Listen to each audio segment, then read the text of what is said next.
ओम साई राम। बोलो महाधिराज योगीराज अनंत कोटि ब्रह्मांड नायक सद्गुरु साईनाथ महाराज की जय।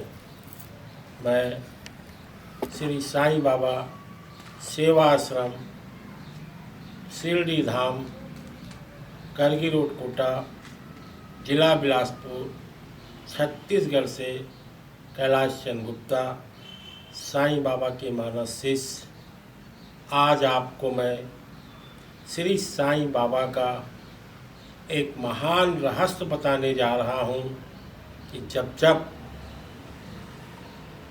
संकट, कष्ट, विपत्ति, अत्याचार, अधर्म का बोलबाला होता है, तब तब परम ब्रह्म परमात्मा इस मित्रलोक में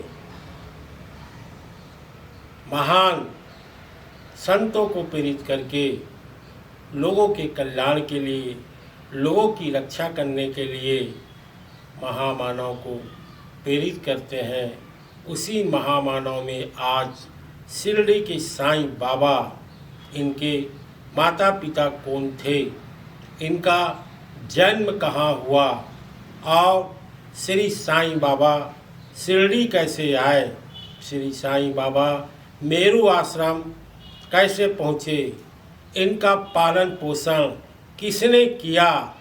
आज मैं इस धाम से महान योगी राज साईं बाबा का वह बाल्यकाल का चरित्र साईं सरिता से आपको प्रेरित करने जा रहा हूँ, जिसके सुनने से, जिसको पढ़ने से जीवन में आनंद रूपी की शक्ति प्राप्त होती है और अधर्म रूप का कुविचार का सर्वनाश होता है।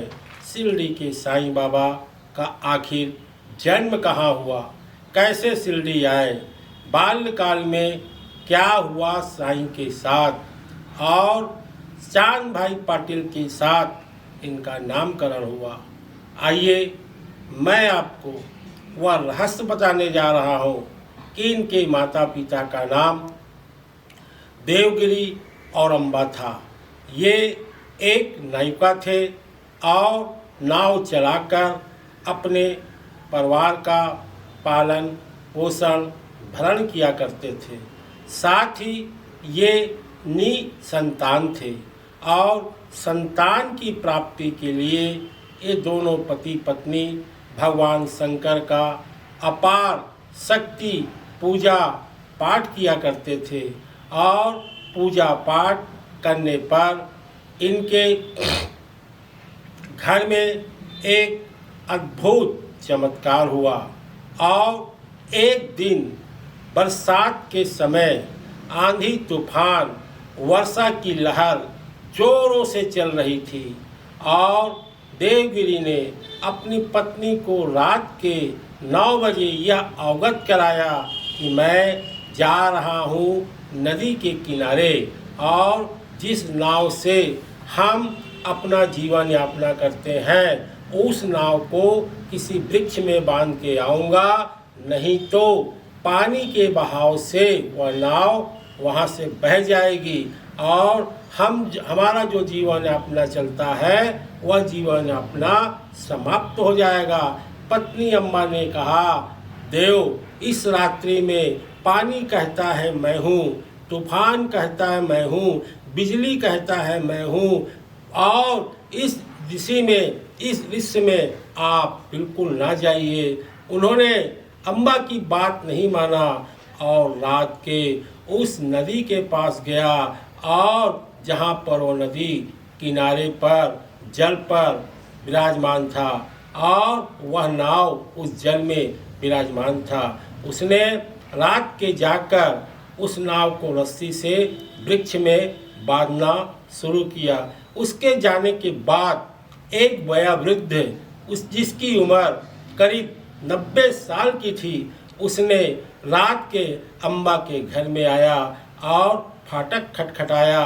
फाटक खटखटाने के बाद अम्मा घर में पत्नी अकेली थी और काफ़ी हिम्मत साहस के साथ जब द्वार खोली तो वह फकीर बोला, मुझे भूख लगी है, मैं भूखा हूँ, मुझे कुछ भोजन कराओ। उस अम्मा ने घर के अंदर गई और भोजन बनाई और उस वयोवृद्ध को भोजन दी। भोजन करने के बाद वह वयोवृद्ध कहने लगा कि बेटी, मैं इस ठंडी पानी अब बरसात से शीत से काँप रहा हूँ, मुझे अपने घर में चारपाई का एक स्थान दो जो मैं रात्रि को विश्राम कर सकूँ। अम्बा फिर सोची कि हे भगवान परम ब्रह्म परमात्मा, ये कौन सी परीक्षा मेरे साथ हो रही है, और अपने देव स्थान में जाकर भगवान शंकर के पास बैठकर यह प्रार्थना करने लगी कि हे परमात्मा, ये कौन सी आपकी लीला हो रही है, मेरे समझ से परे है। और भगवान ने उन्हें खुद प्रेरित किया कि तुम जाओ, उनका सम्मान करो। जब वह वृद्ध अंदर में आया और कहने लगा कि बेटी, मेरे पैर में मालिश करिए, तब अम्मा ने मोहल्ले में कुछ लोगों को बुलाने गई और जब बुलाने पर कोई नहीं आया तो पीछे के दरवाजे से खटखट आवाज़ आया। उस आवाज़ से एक 80 साल की बुढ़िया आई, बोली, घबराओ नहीं, चलो अंदर, मैं तुम्हारे साथ चलती हूँ। जैसे ही वह बुढ़िया वहाँ पर पहुँची तो साक्षात परमात्मा शंकर भगवान पार्वती प्रकट हुए और अम्मा को आशीर्वाद दिए कि तेरा 3 पुत्र होगा, तीसरा तेरा जो पुत्र होगा उसका गोत्र भरद्वाज कहलाएगा और आगे चल के संसार में अपना नाम विख्यात करेगा। यह बोल के भगवान शंकर पार्वती वहाँ से अंतर ध्यान हो गए। हो गया इसके आगे।